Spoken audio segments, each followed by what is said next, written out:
नमस्ते, मैं प्रीति शर्मा। आज हम इस वीडियो में बात करेंगे कि कथक नृत्य में कितने प्रकार की दृष्टियां हैं, किस किस प्रकार से हम उनको दर्शाते हैं।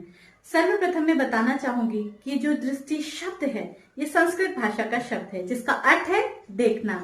दृष्टि भेद के बारे में सर्वप्रथम भरत मुनि जी ने नाट्य शास्त्र में दृष्टि भेद के बारे में चर्चा की थी। भरत मुनि जी ने नाट्य शास्त्र में 36 प्रकार की दृष्टियों का वर्णन किया है, जिसको उन्होंने 3 डिफरेंट कैटेगरीज में बांटा है। भरत मुनि जी ने 8 रस की दृष्टियां बताई हैं और उसके बाद उन्होंने 8 स्थायी भाव की दृष्टियां बताई हैं और 20 संचारी भाव की दृष्टियां बताई हैं। भरत मुनि जी जानते हैं कि आंखों के जो तारे होते हैं, पुतलियां भी जिनको हम बोलते हैं, इनको एक उचित दिशा या उचित स्थान पर रखने के पश्चात आईब्रो, भौं, ठोड़ी अलग अलग, इनसे हम फिर धीरे धीरे स्थायी भाव की, संचारी भाव की, रस की दृष्टियां बनना आरंभ हो जाती हैं। लेकिन हम कथक डांसर अपने नृत्य में अभिनय दर्पण को फॉलो करते हैं, इसीलिए आज इस वीडियो में मैं बताना चाहूंगी कि अभिनय दर्पण में आचार्य नंदीकेश्वर जी ने 8 प्रकार की दृष्टियों का वर्णन किया है और हम उनको किस प्रकार से बनाते हैं, आइए देखते हैं।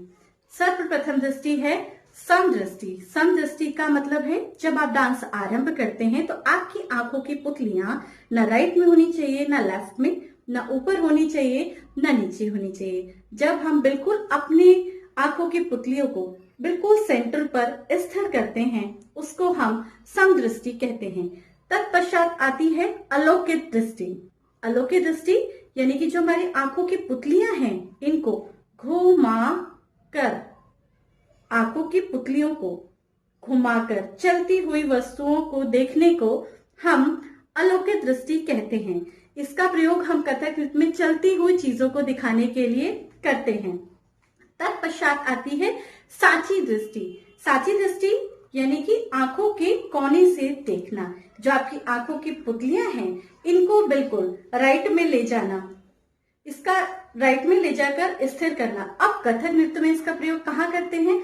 जब हम कोई राजा दिखाते हैं या जब हम ग्वाल वगैरह कुछ मेल कैटेगरी को हम दिखाते हैं तो मूछे यानी कि आंखों की पुतलियों को साइड में देखना, या फिर माखन चोरी का गदभाव, जब मैया यशोदा कृष्ण जी से नाराज होकर खड़ी हो जाती है तो वो अपनी तिरछी निगाहों से उनको देखती रहती है। कभी वो उनका पल्लू खींचते हैं तो कभी उनका लहंगा हल्का सा खींच के उनसे माफी मांगते हैं। तो आंखें के कोनों से तिरछा देखना, हाँ, साची दृष्टि हम उसको बोलते हैं। तत्पश्चात आती है प्रलोकित दृष्टि। प्रलोकित दृष्टि का अर्थ है आंखों के कोनों से देखना, यानी कि ये जो आंखों की पुतलियां हैं इसको एक बार राइट फिर लेफ्ट, बिल्कुल कॉर्नर में ले जाकर देखना, इसको हम बोलते हैं प्रलोकित दृष्टि। अब इसका प्रयोग कहाँ करते हैं?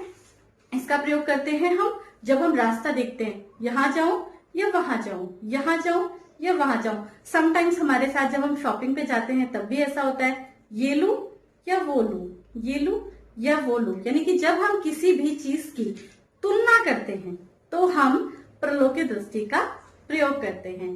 तत्पश्चात आती है निम्नलिखित दृष्टि।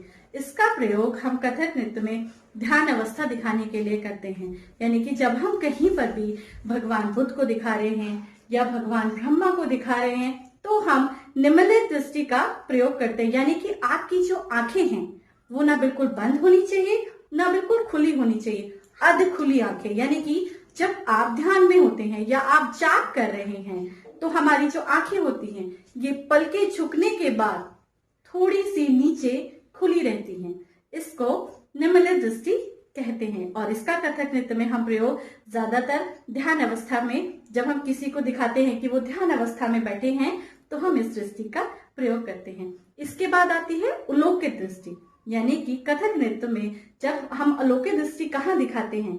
जब हम आसमान, बादल, बारिश आने वाली है या बादल बहुत ज्यादा गरजने वाले हैं, गड़गड़ा रहे हैं, यानी कि ऊपर की ओर देखना, इसको बोलते हैं अलौकिक दृष्टि। तो कथक नृत्य में जब कभी भी किसी मंदिर की चोटी दूर हमें दिखाना है, कुछ ऊंचाई पे दिखाना है तो हम अलौकिक दृष्टि का प्रयोग करते हैं। तत्पश्चात आती है अनुव्रत दृष्टि, यानी कि आंखों की पुतलियों को जल्दी जल्दी ऊपर नीचे करना। कथक नृत्य में इसका प्रयोग क्रोध अवस्था में, जब हम किसी को क्रोध में देखते हैं तो बहुत जल्दी जल्दी हमारी पुतलियां चलने लगती हैं। तो कथक नृत्य में जब कहीं पर भी हम इस तरीके का कोई दृश्य दिखाना चाहते हैं तो हम अनुभव दृष्टि का प्रयोग करते हैं। इसके बाद आती है अवलोकी दृष्टि।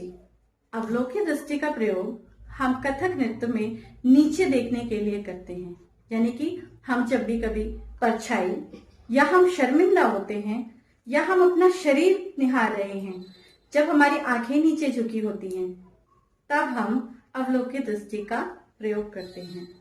तो मैं आशा करती हूँ कि इस वीडियो के माध्यम से मैं मेरे बिगनर्स स्टूडेंट को समझा पाई कि हम किस प्रकार की दृष्टियों को किस तरीके से बनाते हैं। अगर आपका कोई भी क्वेश्चन है तो आप मुझसे पूछ सकते हैं और मैं आशा करती हूँ कि हमारे जो बिगनर्स स्टूडेंट हैं उनको ये सारी दृष्टियां समझ में आई होंगी। मैं डिस्क्रिप्शन बॉक्स में हमारी रस की दृष्टियां, संचारी भाव की दृष्टियां, स्थायी भाव की दृष्टियां मेंशन कर दूंगी। दूसरा, आचार्य नंदिकेश्वर जी ने जो दृष्टियां अभिनय दर्पण में बताई हैं वह भी मैं मेंशन कर दूंगी। यदि मुझसे कोई त्रुटि हो जाए तो मुझे क्षमा करना। धन्यवाद।